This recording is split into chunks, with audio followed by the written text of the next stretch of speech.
Biz azadıq, biz müstəqilik, biz sərbəstdik. Biz heç kəsdən asılı deyilik. Biz özümüz öz taleyimizin sahibiyik. Bilirsiniz, bunun üçün, yalnız bunun üçün aylarla əziyyət çəkmək olar. İllərlə əziyyət çəkmək olar. İllərlə ac qalmaq olar. Məhz bunun üçün. Çünki əsrlər boyu bizim ulu babalarımızla indiyə qədər Azərbaycanın mütəfəkkir insanları milli azadlıq, müstəqillik arzusu ilə yaşamışlar. Milli azadlıq, müstəqillik üçün mübarizə aparmışlar, vuruşmuşlar. Amma buna nail ola bilməmişlər. Biz buna nail olmuşuq.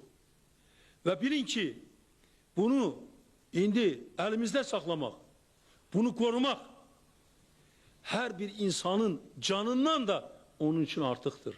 Mənim üçün bunu bilin, mən sizə deyirəm, öz həyatımdan, öz canımdan artıq Azərbaycanın müstəqilliyini qorumaq, onu saxlamaq, onu əbədi etməkdir.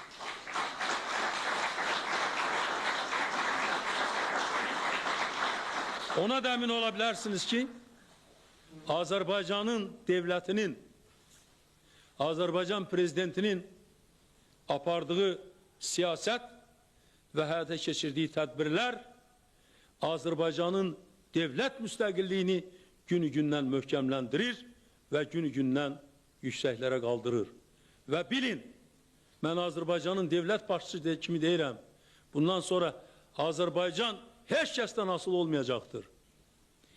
Heç kəsin vassalı olmayacaqdır.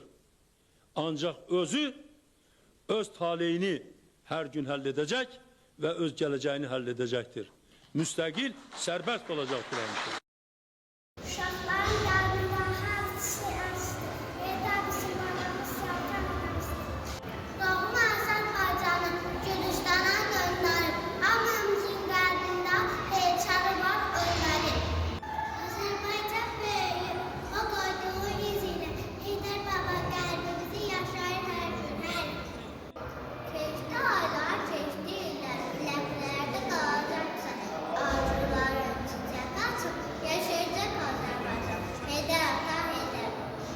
Uşaklara gülürdü, dere doğru taş, onun asıl yolla biz yedirik dolarmış.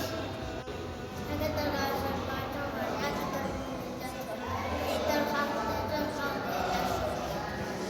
Azerbaycan halkının, dünyanın halkımızın təhdid halklara kalsam, dolanmışam bütün ya, heykel hata edem.